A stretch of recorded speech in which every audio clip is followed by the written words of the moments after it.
It's the squeeze. Yo, you're locked into The Squeeze. This is our second show and our first interview, Section. Yeah, myself, Traxx, and by side, the one and only, multicolored shirt wearing, Motorious. They do call me Motorious, it's true. It's true, but how are you, man? How's things? Yeah, I'm blessed, bro. We just obviously set up in our first Squeeze headquarters. This is the first time we've sat down on our desk with the mics out, so I'm feeling quite gassed, bro. I'm not gonna lie. Bruv, it's sick. Like, if people could see what this space was like before we actually put in the hard work to change it around, bro. The thing is, do we tell people how raw this room was before we came? I see no reason why not. I think when people see the photos of what this room was compared to what we turned it into, they'll be like, "Raz, all right, cool. Sick." Okay, so I'm gonna hot up my friend Tony at the moment, because she was like, "Yeah, you can go and use this space. You can turn it into a little section, to use Squeeze." And I was like, "Cool." So on the way down here, she rang me and goes, "Oh, this is the code for the door. And by the way, we've had pest control in, and if you find any dead mice, then put them to the side." I was like, "What?" He panicked. Yeah, bro. He panicked. He was scared. Shook. Always, bro. I'm not even trying to hide it. I was fully shook. Nah, bro. to be fair, the mice weren't that bad, man. What actually happened was, the only dead mouse that we found was fine because it was in a box. And so I had to go around the room, springing all the traps, and then moving all of the rat poison. We hoovered up all of the floor, hoovered up the rat poison, hoovered up probably around, 10 kilograms of rat poop. Well, So we're making this sound pretty peak, but right now, I think that we managed to get it to a standard, Bruv, it's not even a standard. It's supreme, bruv. From what it was at the start compared to what it is now, brilliant. But the reason that we did all of that is to make it a workspace, is to make it a jam, and to make it the hub of our new interviews. So without further ado, I feel like we should get to it. So the reason that we're all here, well, me, you, Marcus and Keris, are all here. Hang tight the gang in the room. Hang tight the gang in the back. Marcus are and all Keris. here is because obviously the interview. Now, for those who don't know, Phil by side was in a band called Asteroid Boys. Asteroid Boys is doing very well. Just released an album, and then Phil left. So the big question on everyone's mind is, why did you leave Astro Boys? Straight in like that, yeah. Let's just go for it. Why not? Why not? Straight in like that. Why did you leave, bro? Why did I leave? First thing that comes to my head, if someone says to me, "Why did you leave Astro Boys?" it's quite simply, I could just say that I just wasn't enjoying it anymore. Yeah. Do you get me? So I think it drifted so far away from what I initially wanted it to be. Yeah.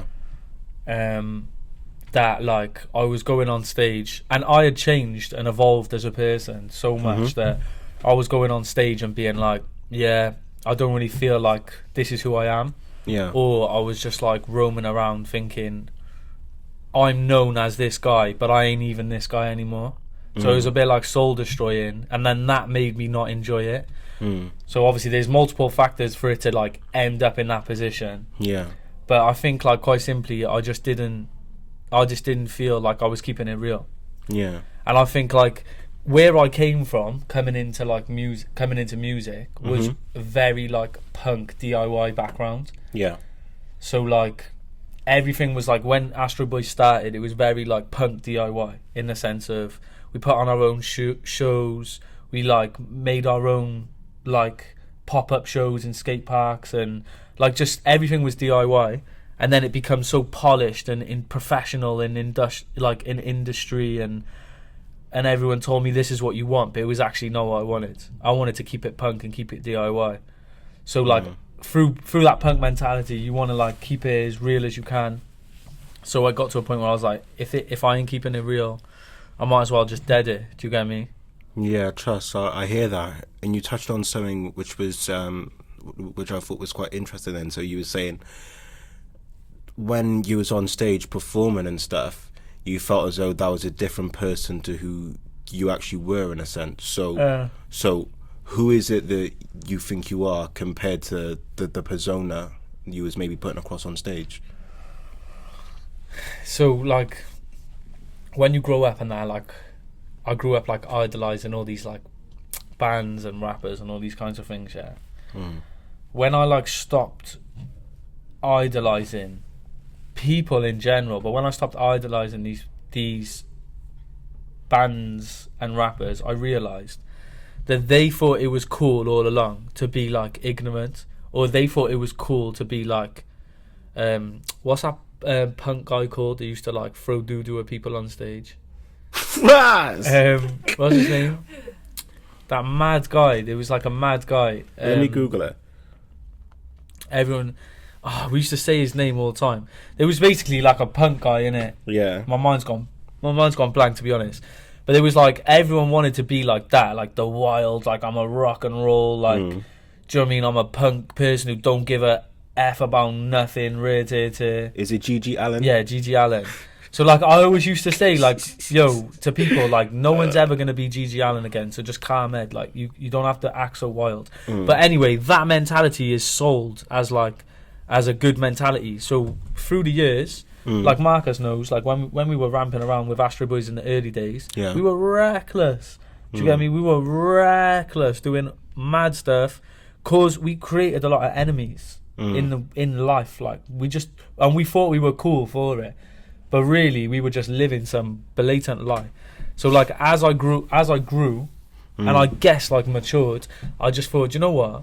I became more aware and conscious of people and like, this is a deep word to say, but, like, humanity and progression of people and things like that. Yeah, no, I hear that, yeah. So, going on stage and, like, I became a professional at switching on and switching off.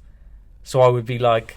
I'd be backstage, chilling, praying, reading my Bible, drinking ginger tea, or like training. Like you came on tour, we took the boxing pads, and now we were like training on tour, skating, visiting skate parks, visiting certain places. I'd be doing all things like that, quite calm, relatively calm. And then I'd go on stage, and it'd be like 3, 2, 1, switch. What? It's the Asteroid boys, bop, bop, bop, bop. Come off stage, straight back to being calm. And everyone used to be like, yeah. Like, you're a completely different person. I just became a pro at the switch, but, yeah. So it sounds as though it was almost like... I don't want to use the phrase soul-destroying, because that's a bit... Soul-destroying? Yeah, that's a bit intense, but obviously you weren't really being... the real you. So that leads on to my next question then. So what sort of change do you think took place in yourself to cause that sort of distance? Because I'm assuming that at the start you was more in touch with that person who everyone saw on stage, and then slowly it drifted and it faded. So what caused that change? What was it?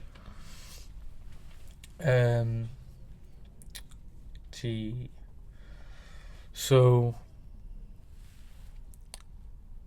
I want to take my time answering these questions. Take your time. Instead take of your time like rushing into the question. Listen. Take your time and answer it properly, because if it's a deeper one, then it's a deeper one. But that's what we're here for. At the end of the day, it's for the truth. All right, I'm gonna go right deep, because if I don't go to the depths of it now, then like. I might have to talk about this again, and I don't really want to break it down again, so I'll break it down once. Yeah. Break it down.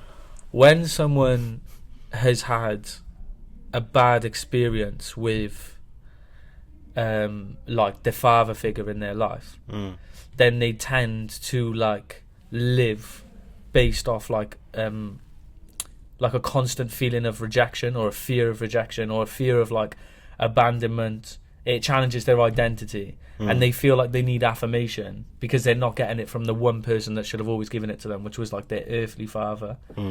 Like, we all appreciate like praise from our parents, do you get me? And we always kind of like, especially in the younger years, like growing up, like that kind of gives us our foundation. So me personally, I didn't really have that, do you get me? And it was like, that's another situation, but I didn't really have that. So I grew up kind of having this rejection thing on me, which meant that I needed to like be the center of attention, go on stage, like, do you know what I mean, get like crowds chanting, shouting, all that kind of stuff, and I fed off it. Which, like, obviously some people can say like, yeah, what's wrong with that? But for me, it was like unhealthy to be like living off that motive and like needing to depend on that as like a source of like contentment. Do you get me? Trust, yeah. So like, I think what happened for me is once I realized that was a scenario going on in me, I was like, all right, cool. That was like a blind spot. I didn't see that for years. I was just ramping around thinking I was like putting myself in the limelight, thinking I was like a guy. But then I thought, yo, I could be a better guy in a truer context and more content if I kind of settled the score. So I settled the score basically by recognizing these things and then knowing like why I'm doing things and doing it for the right reasons. Do you get me? Now that, and going in parallel with figuring all that out, kind of came through me having like a relationship with God, praying and reading the Bible. So like that like exposed all of those things in my life, and then through that, I thought that like I was doing a lot of Asteroid Boys stuff for the wrong reasons. Do you get me? So I feel like that's like a deeper explanation. No, I appreciate of like that. how I kind of drifted and changed over like the course of like 3 years or something. Do you get me? Yeah. So you obviously like touched on like building a relationship with God and then finding out all of these things through that. So I suppose it's a bit too cut and dry, but then would it be fair to say that part of the reason of you leaving Asteroid Boys was because of your faith? I know that was a question that came through in it when we had on Insta, when we put out for questions. That one came through a lot. Like, did I leave Asteroid Boys because of my faith? Like, initially I'd just say no, because there's like a lot of other things as well. Yeah. And I think like to pinpoint it on that, I think it would be like, I don't really think I would settle and be happy with just saying, oh, I left because of my faith. But at the same time, I'm talking about keeping it real, and my faith is a part of me being real. So like, I think it plays a big factor in it, because it plays a big factor in who I am, therefore me keeping it real. But I don't think it was like the sole purpose for me leaving. Do you get me? Yeah, no. There was a lot of other things going on. Yeah. In the band that like I just couldn't sustain. Do you get me? Yeah, I think it's really important that you cleared that up, because obviously I know you from like outside of music anyway, and I think saying you left because of faith is a bit too, like, it doesn't explain things properly, but then saying no, that also it doesn't explain things properly as well. So I like how you sort of cleared up any sort of like grey areas there.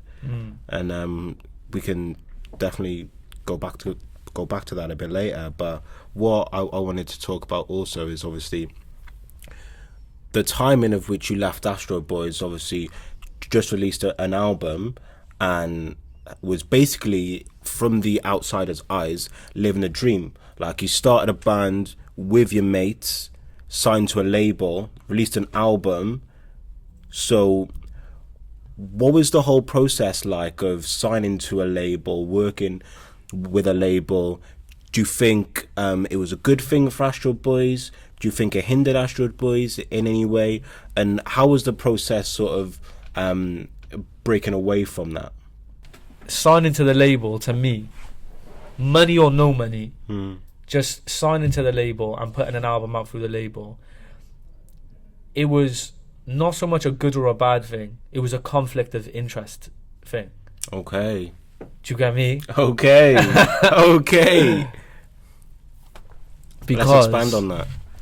It was a conflict of interest. Like, this goes the same to any man who's out there making music. Like, if you're wanting to play the industry game and be the mule, or be the, like, what, I don't know what the word is, like, be the guy they want you to be, and do what the industry entails, then shoot for the stars, kid. Like, you will literally go to that point and you'll be up there, and it's like you can have all of that stuff and you can be in that lifestyle. But the conflict of interest for me is everyone kept saying, like, we're doing this for you, we want you to be up there. And I questioned myself and was like, I didn't really ever want Asteroid Boys to be, like, I never really wanted Asteroid Boys to be that big.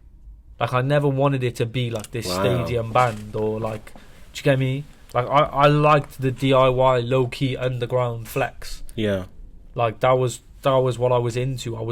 Me and Del were like kind of driving Shout force. out Del. Yeah, shouts out Del in it. Like, for those who don't know anything about Asteroid Boys, like, this is quite an awkward thing to watch, but like, because I'm talking like people know about Asteroid Boys, do you get me?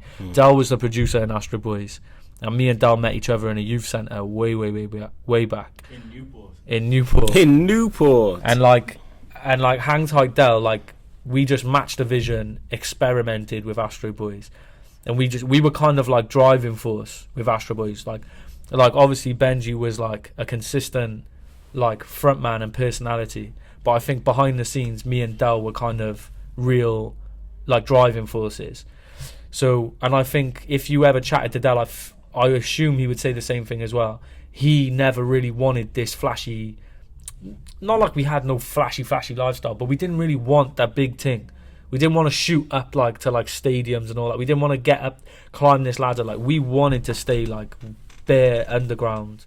And also the rap clash. That's what I was about to get onto. So another thing with signing to labels, which you hear quite a bit of nowadays, is creative control. So do you think that I've seen Astro Boys described quite a lot as kind of like a fusion between like punk, rock, grime, rap, all of that. So firstly, how would you describe Astro Boys style, number one? And then number two, do you think the label had any sort of influence or like control on the sort of music which you put out after getting signed? And if they did, do you think that was for the good or for the bad? Yeah, I would personally say that it was two MCs. It was based around two MCs that came from grime. So like, it was based around us, and we could have kind of danced on a lot of different genres and a lot of different beats and whatever, but we had a producer that was talented enough to merge British production. So it was a little bit of grime, a little bit of garage, a little bit of like hip hop trap, but it was kind of like UK production-esque. Yeah, 100%. Yeah, mixed with the rock aspects that would kind of lift the live show. So I mean, like, that's how I would describe it. But I would say we were always more leaning towards, and we were just MCs on rhythms. Like, if you actually asked us how we made an Astro Boys rhythm, Dal would make a beat, just a beat, and then we would write bars to a beat, and then we would turn that beat into a band. So we always based off like bars and beats, and like, do you get me?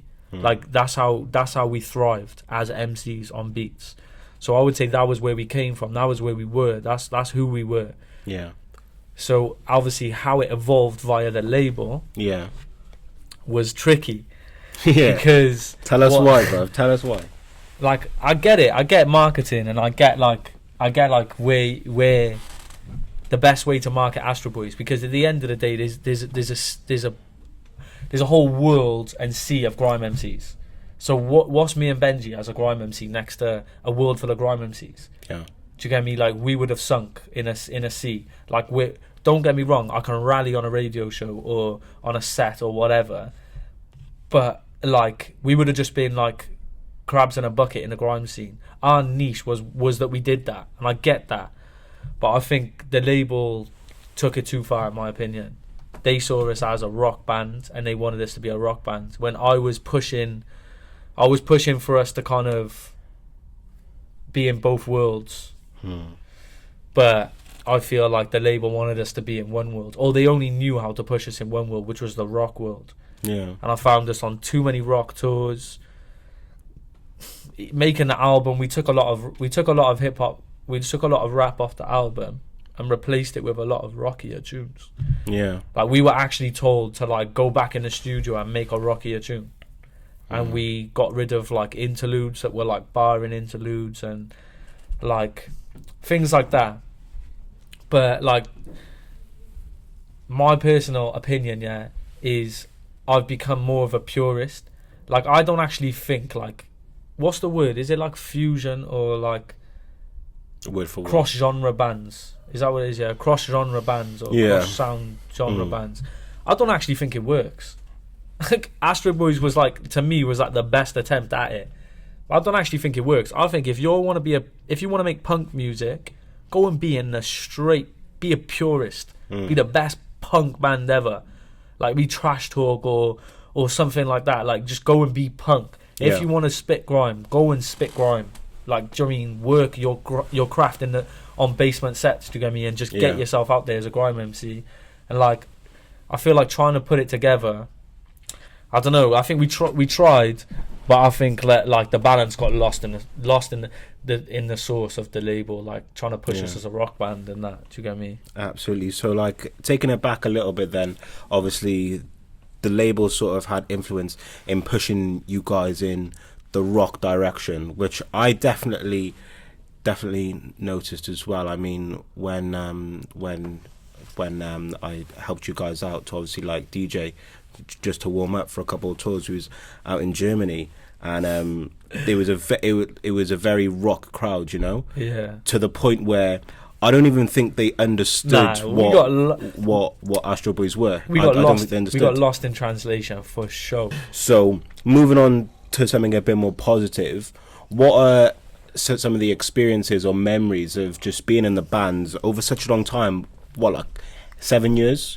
So is there anything which sort of like, just the first thing that just pops into your head as like an amazing memory or an experience that you would have never had if you weren't in Astro Boys? Right. What was like a really weird thing about being in a band, which anyone who's been in a band will understand, is that like, I think Marcus and Keris that are in the room, like they just been traveling in Australia for 2 years, and like Marcus was saying to me like, oh, when I'm back, he's like, it's like I'm the same. No, it's like I'm the same, but I'm not. Like, I've seen things you will never see, kind of thing. It's like when someone goes to the army or whatever, they come back and everyone's like, all right, Brett, how's it going? And Brett's like, I've seen things you will never see. That's how I felt being in Astro Boys. Is I went on so many tours and stood in front of so many crowds, in so many audiences, and experienced so many aspects of touring and performing and all these kinds of things. And you know, all the things that happen in between. Obviously, like, there's bare bands out there that have experienced it as well. But when I was like going away, coming back, I felt like it gave me space to just see life and see the world in a whole different light. And I always came back with fresh perspective. I always came back like a different person. I saw so many things. And that whole weird thing of being like, I've experienced so many things that no one will ever understand, no matter how many times I explain it to someone. they will never understand what I've experienced. And then even some people that have come on tour, because it's like just going on stage every single night, like 2 times a day, even like the rat race, like especially around the release, like the rat race, and then all of that lifestyle is a really peculiar lifestyle, like on your adrenals, like your adrenaline is worn, like you're going. We did like 3 shows in one day, I think we did 2 in Germany and 1 in somewhere else, or I don't know. We did 3 shows in one day. You know the one, innit? Yeah, it was like Berlin and a hardcore fest just outside of Berlin. Yeah, we supported like Ty Dolla $ign in this like Berlin beach party, and then we went to like play some rock show in like some other place, and then some other. We did like 3 shows in one day, and it's like my adrenaline, like you just become this like weird. You just go into a weird space, and I think this like experiences like that in a weird way I value. Because it's just like I'll never like not many people get to live a mad life like that for a minute. So I appreciate that, but then I also appreciate like the times when, like, so like side note, I'm doing what you do, Kat. Side note is I started Asteroid Boys. So like these, I guess this is kind of for listeners that don't really know like Asteroid Boys at all. Like I started Asteroid Boys out of a dark place. Like I was in some beef. I left the country, went to Cyprus for a bit. I came back from when I was in Cyprus. There was no internet, like kind of thing, like no phones really, like nothing. I had like a portable DVD player, and I went to this Blockbusters, and I managed to get like a Jay-Z live, like a Erykah Badu live, a couple live DVDs. Yeah, I watched them. And I thought, oh, what am I going to do when I go home? And I brainstormed, like, to go home and be like, oh, I'm going to go home and start Asteroid Boys. And my motive behind the whole thing in Asteroid Boys was unity. I was like, yo, I'm going to do something that just brings everyone together. Like, I'm going to throw on parties or throw raves or put on shows. Or it's just an excuse to get everyone out of the house. Like, even if we're, like, shooting a video or whatever, like, get everyone out. And that was a motive behind it. So, like, the first couple of years of Asteroid Boys were proper unity-based. It was like, let's get everyone out. Like, let's throw a show, put on a gig. When we filmed the video for Dusted, we were like in a skate park, built a stage, got like 250 kids in there, and like it was just about getting everyone together. That was kind of like the motive. And there was points, like flat out, there was points and memories that I'll never forget in Astro Boys, where it's like 10-car convoys to a show. Do you get me? Or like 15-car convoys to a show, all going down a motorway together, and like you all parking up, and everyone's like outside the show, everyone's gassed, everything. It almost became like nothing about the show. Do you get me? Yeah. It was just like road tripping with all the man them. Yeah. And then we did like house parties, did like parties, we did like raves. We were like staying in kind of like hotels or Airbnbs or whatever. Airbnb weren't even existing back then. We were staying in like hotels, and it was memories like that where everyone was together. And it was a proper, like, gassed. Like, it was, we were all gassed youths, do you get me? We proper thought we were, like, Odd Future or something. I'm not even going to lie, bro. Like, Odd Future was a big impact on everyone that at that time who skated definitely. And them things.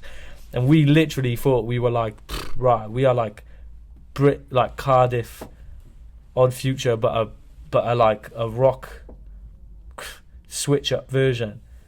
It was like that. We had all the characters, we had all the things, and that, you get me? There was them times that I value, them times that are like them memories and stuff like that.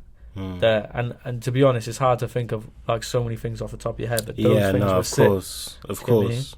So obviously that's all in the past now. So what are you doing with your life at the moment, as much as you want to tell us, and what are your plans going forward, whether that be music or just outside of music, or just like how are you doing just in life in general?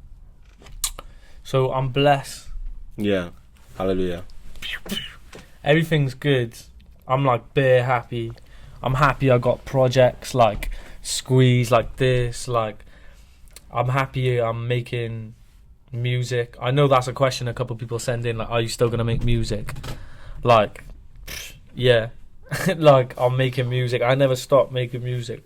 I'll never stop making music.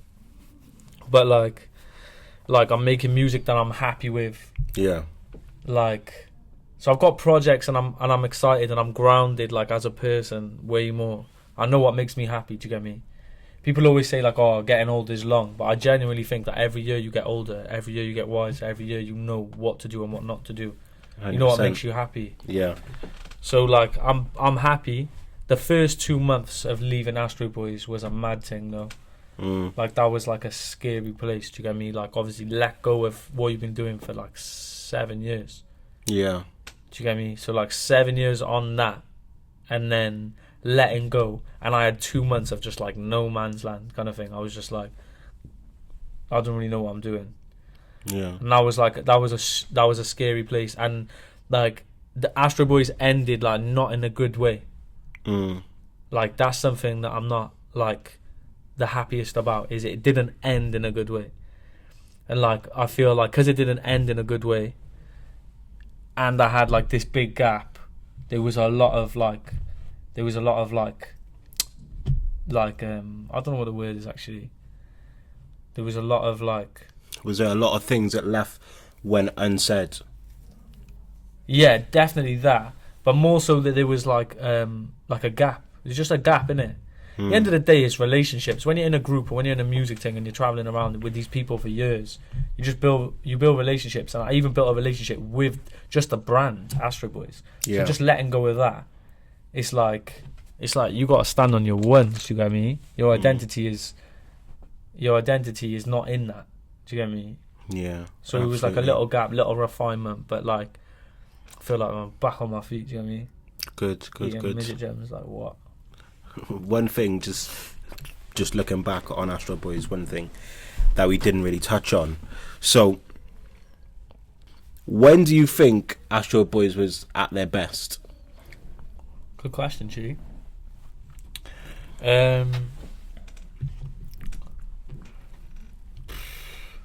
we dropped CF10 EP, was our second EP. Got that on vinyl, yeah. Banger. When we dropped the CF10 EP, and we put on our own headline tour, and we were just like mashing down like these like small to medium sized venues all across the UK. Yeah. It was just like there was a tour around that period that was just like high energy.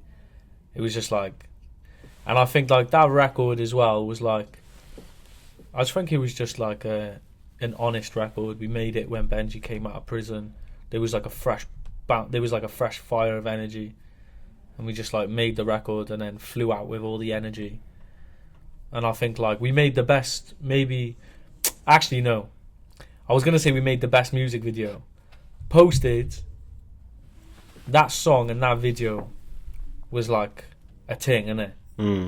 So like I think that gave us all like a big like, right, we're gassed. Like we just made a sick video, and we just proper put on our city as well. CF10, it was like proper, like we all felt proud. You get me? Welcome to Cardiff. Yeah, like hang tight, caveman on the interludes. But then like obviously now Foreigners is definitely the best music video. Do you get me? But at the time, Posted had us gassed. Do you get me? So it was a good time, I think. Posted, but CF10 was probably the best season. Yeah. Sick. So that's really interesting. Another little bit of tidbits from you. So we got a few questions from a couple of the Squeeze page followers and a couple of Phil's followers as well. So the first one from Tim James Barnes goes, which Astro Boys track has the most significance to you and your life today? Brilliant. Sick question. Tim James Barnes, brilliant question, mate. What's your profile picture? A B. That's good because bees are dying.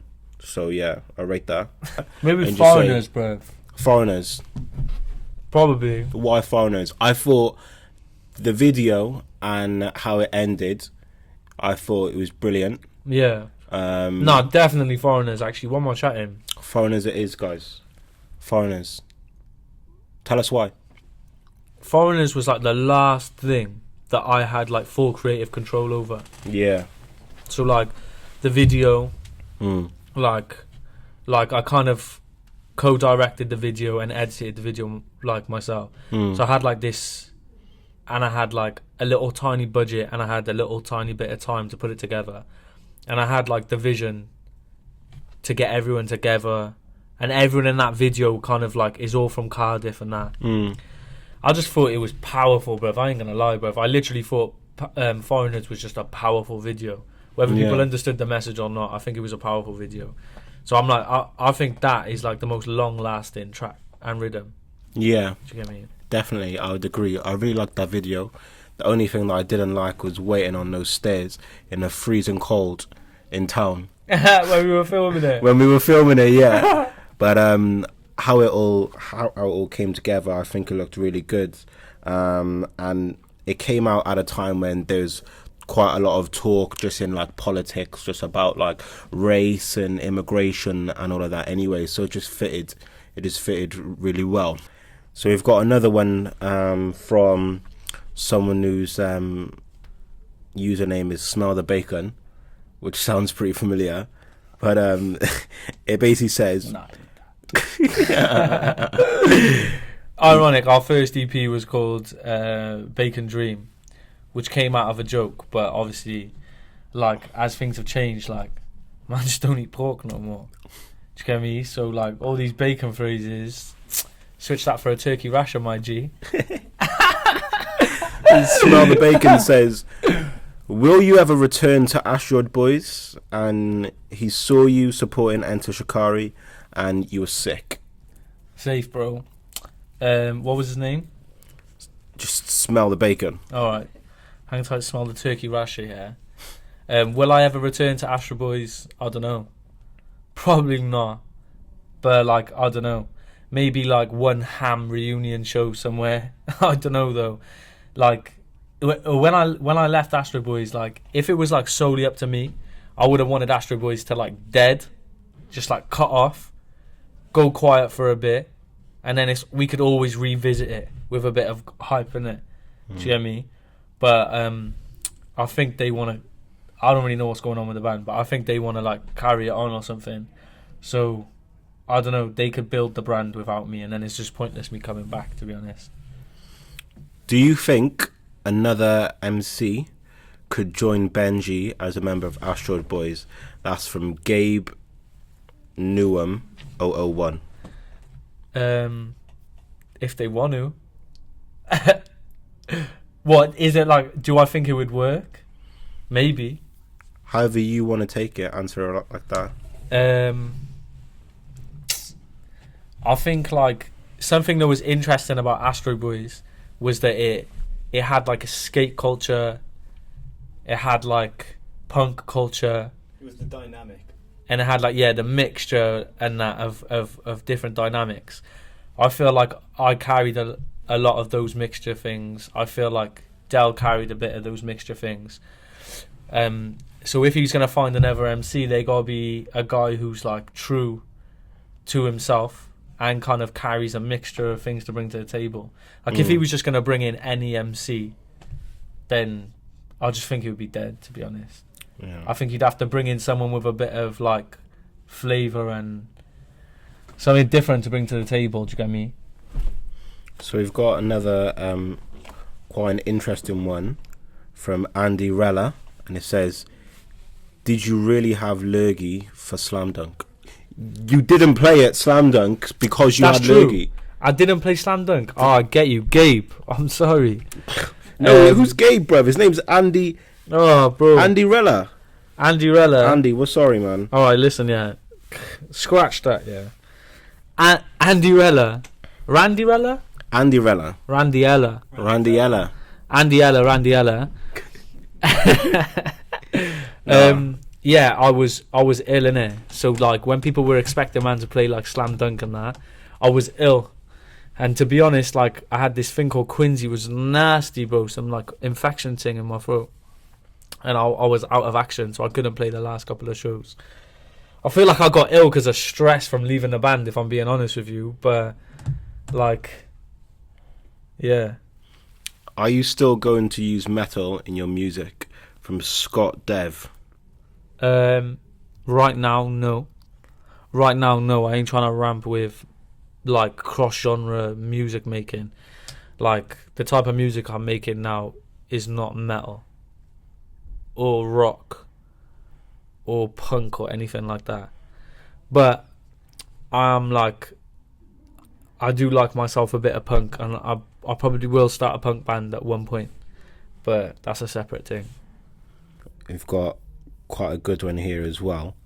Well, in fairness, like they're all good, but taking a bit of a different turn, it says, from Kenzo_XO, how did God come into your life? So like I didn't grow up in like a religious like household or anything like that. Kind of grew up like not attached to anything.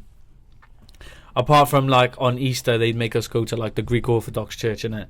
And the priest would just walk around with this like sage thing and a couple candles, and I just thought it was a bit weird, to be honest. But my mum was like disabled for like 25 years, and then where my mum was disabled for 25 years, she like tried loads of different ways to get better. Like obviously Moses knows this story, innit? So, but like my mum tried loads of different ways to get better like over the years, and nothing worked or nothing was consistent. And then when she like explored God, explored the Bible, she kind of like gave her life to God, and then through her journey and with God, she got healed. And like it's to us as a family and stuff, it's like a bit of a miracle. Do you get me? So through my mum getting healed of like a 25-year long disability, that kind of it pushed all of us to consider God. And then through us considering God, it's like there's been mass reconciliation and healing from what was once like a broken home. Do you get me? Yeah. So where all of that has happened, and like we've journeyed through that, I think like I could answer that question by saying it stemmed from my mum having like an inexplainable healing after like giving like her life to God. Do you get me? That's powerful, man. And in the same sort of vein, we've got someone called something_11112222. Who is Yahweh? How long have you been religious, and why that religion specifically? I'm sorry, I laugh. Yeah, I was gonna say, cut it out, man. Bro, something_11111222. Yeah, I was asking you a genuine question. Yeah, I know, but it's just like, it's good. It's good that like, do you get me? It's a nice question. So obviously in my Insta bio it says disciple of Yahweh Shai, innit? And then like, so for those who don't know, like Yahweh Shai was what modern people know as like Jesus, was like his OG name, innit? Like his like Aramaic name or his like Hebrew name or something. Like that's his OG name. And then it's kind of derived the same way like certain people from foreign countries will have their name anglicized. Like kind of Yahweh Shai got anglicized to Jesus via the Greeks that said he's Zeus. Do you get me?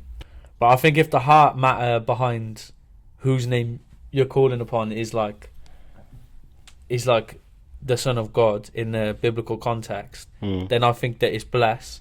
So I don't have a problem personally, just as like a disclaimer, I don't have a problem with anyone who says Jesus, or have anyone that says he's Zeus or Yehoshua or whatever you say.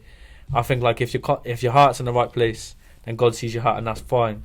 But for me personally, after doing a bit of studying, I kind of just rounded off that his name was Yahweh Shai, so I stuck with that. So as an answer of my religion, I don't really follow a specific I'm non-denominational, but I read and follow the Bible. So like the King James Bible and the Apocrypha, I'll follow those scriptures, and then I say I'm a disciple of Yahweh Shai, which is just basically Jesus, isn't it? The gospel. So obviously you've left Asteroid Boys now. We've talked about that a little bit. We've talked about some of the issues and the dramas with the label and touring, etc., etc. How are you on a personal basis with everyone in the band? would like, is there any bad blood? I hate asking this question because I don't want to instigate anything, but that was the most asked question, though, isn't it? it was the most asked question. It was. Do you think that's because people want to know if everything's cool because they want everything to be cool? No. Or do you think they want to know not. if things are I bad think- because they want to know the goss? Exactly. I think it comes from just a place of people, like, if there's a bit of drama, like, Yeah. for a lot of people it can be a bit exciting. All right, cool. Let's talk about the drama then. So I was walking down the street like that. I seen my man. He was like, bam. And then we saw each other and it was beef on the roads. And it was a couple punches. No, I'm joking. That never happened. What? I'm joking. Oh, That never happened. Obviously, people just want the goss, innit? But is there any bad blood between me and the boys in the band? I can only speak on my behalf. There's no bad blood for me. Like, I haven't got any bad blood towards anyone. There's certain things that have happened through like the departure, and the departure of this band, that like it didn't go ways that I like fully respected, or there's been things said that I don't fully respect or whatever. But that's like preference and opinion. Like, as for them as human beings, and as for like my feelings towards them, like, I ain't got no bad blood. Do you get me? So like this, me and Del, like, I'll just drop it, but me and Del are close because we've always kind of been close. Like, we're not the type of people to roll each other every single day, or we're not really the type of people to roll with each other, but we have this like strong like mutual understanding about each other's careers and stuff. We've always kind of respected each other's opinions. So like me and Del kind of are the people who are most likely to speak, even though like he's like mixing my new song, my new single and stuff like that. So hang tight, Del. And he's moved. Exclusive there. Yeah. There's a little exclusive. Yeah. Obviously, he got a single coming. So, and he's moved to Cardiff from Newport as well. So hang tight, Del, for coming to Cardiff. Big up yourself, Del. Legend. And yeah, like, I mean, like, there's no bad blood with the other people in the band. I think I would have liked to maintain like a better relationship with certain members, but like, it is what it is. People go on their journeys and stuff like that. But I'm sure that like there'll be a point in time where we'll realize that things that we might have disagreed with each other, they don't really matter. Like, we've created good memories. We did such an amazing thing. I think there will be a window now where people might feel a way about certain decisions that were made. But I feel like that's gonna pass, and I'm kind of, in a way, I'm putting it to the side, and it doesn't really bother me. But in another way, like, I'm happy waiting for that day where we can all chill. Do you get me? Yeah, man. But I think like maybe some time needs to pass for now. Yeah. So I feel like I swerved that question. Yeah, I feel like you did swerve it. However, it is what it is at the end of the day. Yeah. Like, I don't know what I can actually say that I actually rate every single member of Asteroid Boys for like sticking to a vision that I kind of had at the beginning and was like, this is something that I want to do, and I need you boys to be on it with me. And to be fair, there's a group of boys there that have been like never given up on not just me, but like my vision, and allowed that vision to expand into their vision, them kinds of things. So I actually rate, do you get me, all the boys for doing that. So irrelevant if there was like a bad ending or whatever, do you get me, there's 7 years of like loyalty between those boys, do you get me?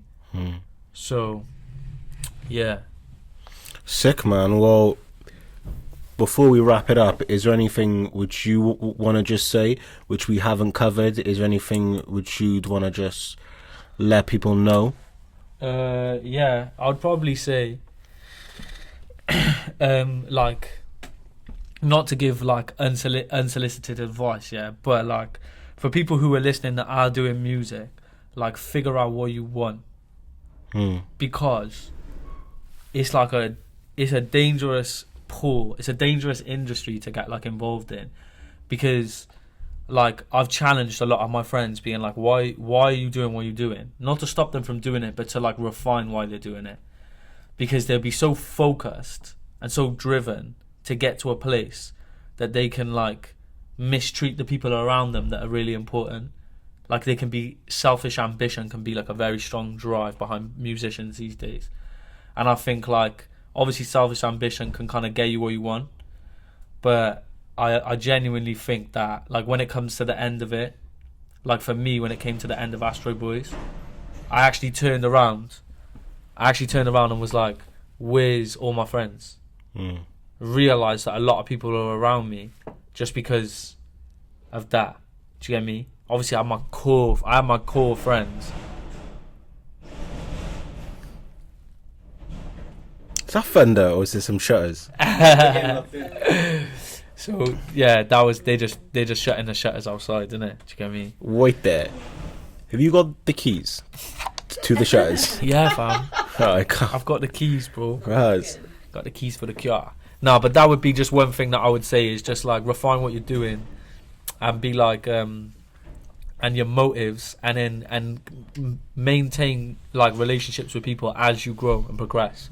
Don't like try and jump over people's heads and pull fast ones and like, do you get me? So yeah, but yeah, other than that, bro, cool. I'm not. And the other thing is, not a lot of people care about Astro Boys. This is kind of something that I wanted to do just to get it off my chest, so I don't have to talk about it again. So like, this is just like Astro Boys is like a closed chapter for me now, and then on to the next one. Do you get me? Like, I'm a firm believer in this. If you're a builder, you could knock your house down and build another house, fam. You could just knock your house down and build another house. So where I am with Astro Boys, like, I'm a creative person. Astro Boys has come to an end. It's time to create a new thing. Do you get me? It's time to create a new thing. So I'm happy with Squeeze and like where me and Moses are taking things with Squeeze, and like and with my solo music as well. But next things as well, bro. Like, true creators never stop creating. Clichéest thing I've ever said in my life, but that's true. Like, so that's where I'm at. That's my headspace. Phil, thanks for your time, man. Sick.